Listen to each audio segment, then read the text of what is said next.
नमस्कार दोस्तों, आप सभी का मेरे YouTube channel the next step education में स्वागत है।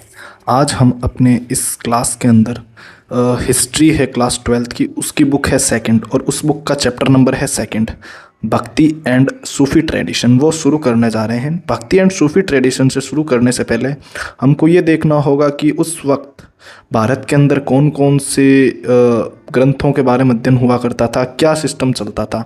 तो हम स्टार्ट करते हैं वैदिक ब्राह्मणिज्म से। अब वैदिक ब्राह्मणिज्म क्या होता था? वैदिक ब्राह्मणिज्म उसको बोलते थे कि ऐसे लोग जो वेदों का अध्ययन करते थे और वो अध्ययन करके और वो पूरी सोसाइटी को बताते थे कि हमको किस प्रकार से हम भगवान से, हम ईश्वर के साथ जुड़ सकते हैं। हमारे उस वक्त के जो समाज था उसके अंदर, हमारे समाज के अंदर टोटल 4 बड़े ग्रंथ हुआ करते थे। देखो, ये टोटल 4 ग्रंथ है, ऋग्वेद, यजुर्वेद, सामवेद और अथर्ववेद। ये चारों ग्रंथ थे। इन ग्रंथों के अंदर ये बताया गया था कि हमारे पाठ पूजा करने के तौर तरीके थे कि हम ईश्वर, हम परमात्मा से कैसे जुड़ सकते हैं, कैसे नहीं जुड़ सकते हैं। देखो, ये एक बड़ी ही क्रिटिकल बात है कि जो वैदिक ब्राह्मणिज्म था, इसके अंदर अब ये जो वेद थे, इन वेदों को पहली बात तो हर कोई नहीं पढ़ सकता था। क्यों? क्योंकि वेदों की जो लैंग्वेज होती थी वो काफ़ी ज़्यादा कॉम्प्लेक्स संस्कृत के अंदर लिखे होते थे, काफ़ी ज़्यादा जटिल संस्कृत में होते थे। और ये जो कॉम्प्लेक्स संस्कृत थी उस समय में हर किसी आम व्यक्ति के समझ से, पहुँच से काफ़ी ज़्यादा बाहर थी। तो अच्छा, ये लैंग्वेज होती किसकी थी? जो एलीट क्लास होते थे, ये उनकी लैंग्वेज हुआ करती थी। तो केवल वही लोग। उसके अलावा हमारे उस वक्त समाज के अंदर टोटल 4 वर्ण थे, जो कि ब्राह्मण, क्षत्रिय, वैश्य, शूद्र।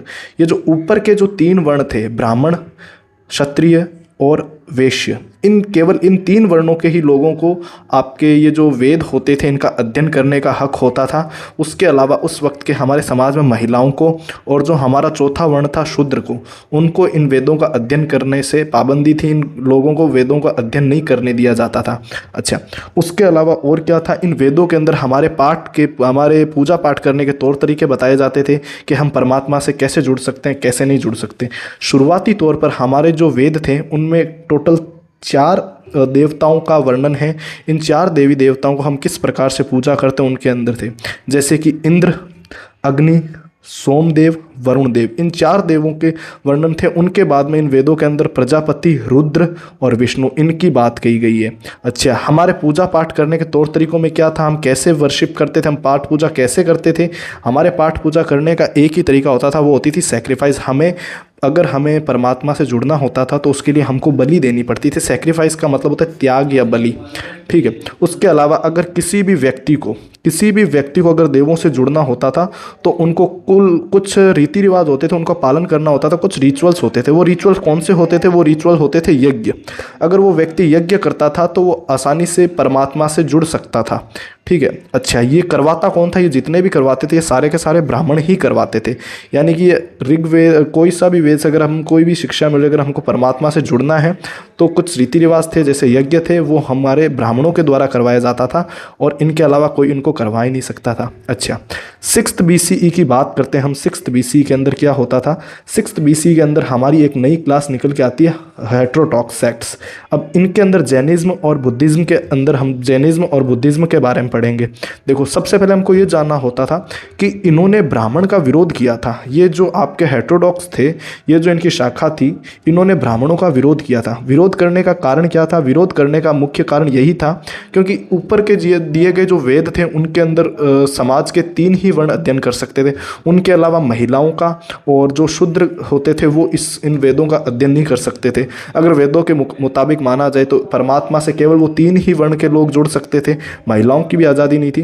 तो इनका विरोध इन हेटेरोडॉक्स ने किया और इनका ब्राह्मणों का विरोध करते हुए ये 2 नई शाखाएं लेके आते हैं, जैनिज्म और बुद्धिज्म, जो हमारे आगे हिस्ट्री के अंदर काफ़ी ज़्यादा आपको पढ़ने को मिलता है। अच्छा, 1st BCE के अंदर, 1st सेंचुरी के अंदर कुछ पुरानिक हिंदुइज्म थे। पुरानिक क्या था? उन्होंने पुराण का गठन किया था, ठीक है। अब पुराणों के अंदर क्या था? पुराणों के अंदर हमारे भारतीय जो देवी देवताओं थे जितने भी थे उनके सारों की कहानियाँ थी, ठीक है। अब पुराणों की जो भाषाएं होती थी वो काफ़ी ज़्यादा आसान होती थी, सिंपल संस्कृत में लिख रखे होते थे। तो इनका अध्ययन करना आम लोगों के काफ़ी ज़्यादा क्या रहता था कि समझ में आने लायक भाषा थी, तो उनको आसानी से वो लोग समझ सकते थे। पुरानिक हिंदुइज्म में कुछ नहीं, जैसे ज़्यादातर देवी देवताओं का अध्ययन था, देवी देवताओं की रीति रिवाज की पुरानी कहानियाँ थी जो हमारे पुराणों के अंदर दी गई हैं। हमारे वैसे तो पुराण काफ़ी सारे लिखे गए, लेकिन हमारे जो अगर देखा जाए तो टोटल 18 महापुराण हुए हैं, और जिनके अंदर हम हिंदू देवी देवताओं की बारे में जो पुरानी कहानियाँ हैं वो पढ़ते हैं। धन्यवाद।